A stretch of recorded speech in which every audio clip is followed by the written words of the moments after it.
Hi everyone, my name is Parul. Welcome to my channel Parul English Lab. In this video, we are going to look at how to use suppose and supposed to. So let's start our today's session.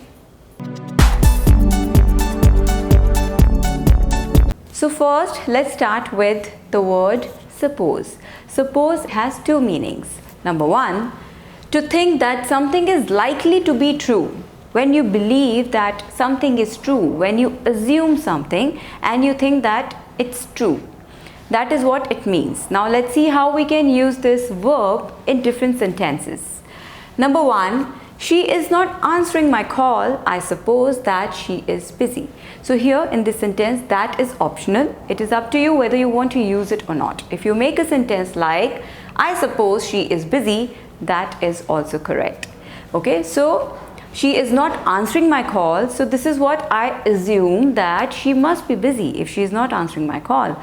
If she was free, she would have answered my call. So this is what I believe that it's true.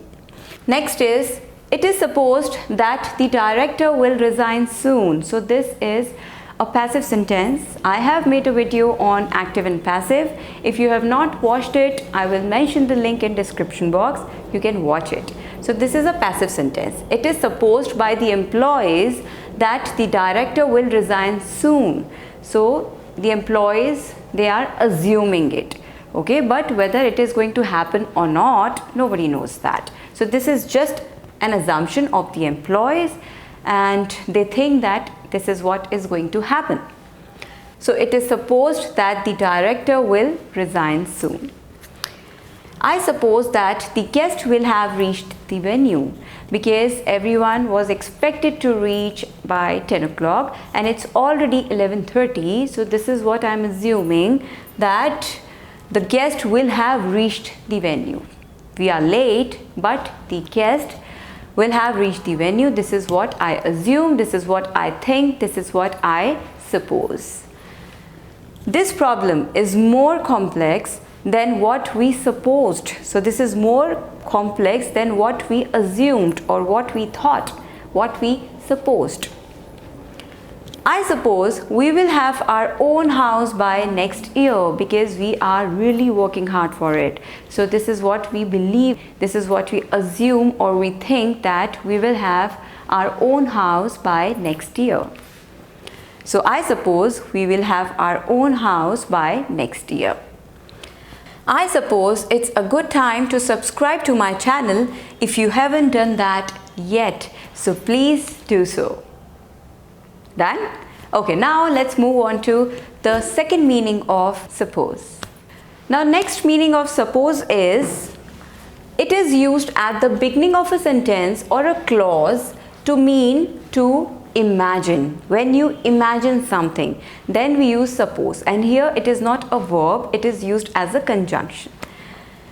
Now first example is, suppose you take a wrong turn and get lost. So just imagine that you take a wrong turn and get lost, then what will happen? So this is an imagination. So this way you can use suppose. Just suppose for a moment that I propose to you for marriage. Then what will you say? Will you say yes or no? Suppose we plan a vacation to Thailand, then who all will join us? Just imagine we plan a vacation to Thailand, then who all will join us? Suppose that he has been killed, then what will happen? When it means to imagine, then we use suppose. Now look at this last sentence. Suppose that you lost the match. So here I have used it for a hypothetical situation. Okay, so this is another way of using the conjunction suppose or suppose that. If you remember, in second condition, I have made many videos on conditional sentences. I will mention the link also in description box. You can watch that if you haven't yet. Okay, so second condition is all about hypothetical situation wherein you imagine something that is impossible in present or future, not in past. Okay, and we already know that conditional sentences have two parts. One is the condition and another part is the result. So in second condition, the rule is the condition should be in simple past and the result should be would plus first form of the verb. Okay, so that condition we are going to use here. So suppose that you lost the match. So this is simple past, and here the meaning of suppose that is what would happen if. So let me write it here. What would happen if? So what would happen? This is the result. If you lost the match. So this is the condition. Okay, so condition is in past simple, subject plus second form of the verb, past simple, and what would happen? The result is would plus V1. Okay, so this is second condition. So this way also we can use suppose or suppose that, where the meaning of suppose that is what would happen if. So here whatever sentence you will write after this, it has to be in past simple because this is a hypothetical situation. This is the second condition.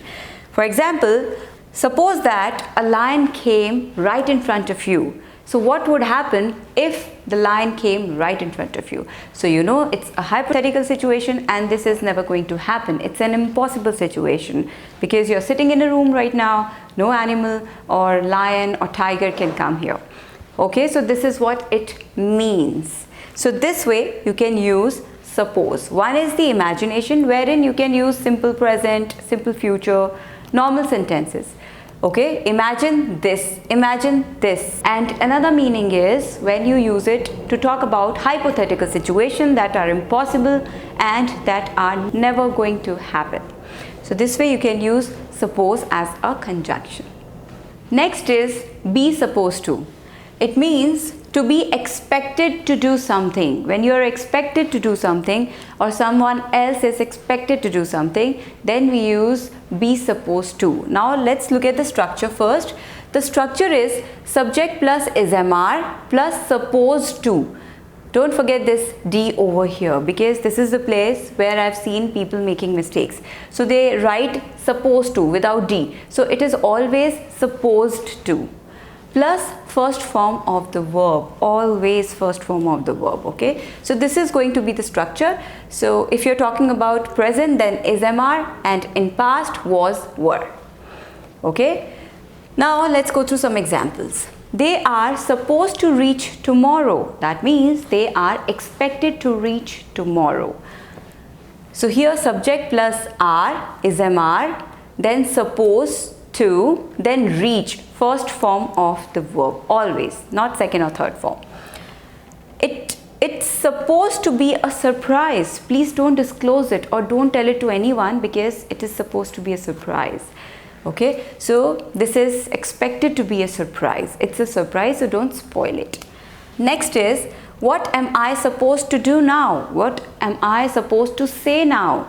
So this means that the speaker is looking for a suggestion or an advice. Okay, what should I do now? What am I supposed to say now? What am I expected to say now or do now? So this is what it means. Okay, what should I do now? So you are looking for a suggestion or an advice. You are not supposed to talk to your father like that. You should not talk to your father like that. It was too rude. You should go and apologize. You are not supposed to talk to your father like that. The children are supposed to be back by 2 o'clock. So they are expected to be back by 2 o'clock. So generally they come back home from school at 2 o'clock. So today also they are supposed to be back by 2 o'clock. I'm not supposed to go out at night. I'm not allowed to go out at night. I'm not supposed to go out at night. Now here you can use it in past also. She was not supposed to leave early. In her last organization, she was not supposed to leave early. That's why she left her job. So past, subject plus was were plus supposed to plus first form of the verb. I was supposed to finish my presentation last night. Let's go somewhere. Let's go to watch a movie. No, I can't. I have to prepare a presentation. You can do it later. No, I was supposed to finish it last night, but I couldn't do that. I slept. so I have to do it today. So here the meaning is have to. It's a compulsion. Okay, I was supposed to finish my presentation last night, or I had to finish my presentation last night. So it's a compulsion. I was expected to do it last night. So this way you can use supposed to, be supposed to. And don't forget the rule, the structure. And if you keep the structure in mind, then you are not going to make any mistake while constructing a sentence using be supposed to. There is a phrase I suppose. People use it a lot. This is a way of saying yes. When you agree with someone or agree on something, but still with some doubts. For example, I think their new home is going to be really impressive. What do you think? I suppose so. Yes, I suppose so. That means you think it is going to be impressive, but you still have some doubts. You are not 100% sure about it. If you are sure about it, then you would say definitely yes. But if you are not sure, then you would say I suppose so. Yes. Could you lend me your car next week? I'm going out of town. Yes, I suppose so. That means you're not 100% sure. You're still skeptical about it. I suppose he would agree. What do you think? So I suppose he would agree, but I'm not sure about it. So this way you can use I suppose, this phrase, when you say yes, but you still have some doubts. So that's all for today. I hope you have understood the verb suppose as a conjunction, be supposed to, and I suppose as a phrase. So that's all. So keep learning, keep watching my videos. Don't forget to subscribe to my channel, press the bell icon and share with your friends. Bye-bye, take care, have a great day. Thank you for watching my videos. If you find them helpful, please like and share with your friends. Feel free to leave comments. Do subscribe to my channel and press the bell icon to receive a notification for the new videos. Thank you, take care and have a great day.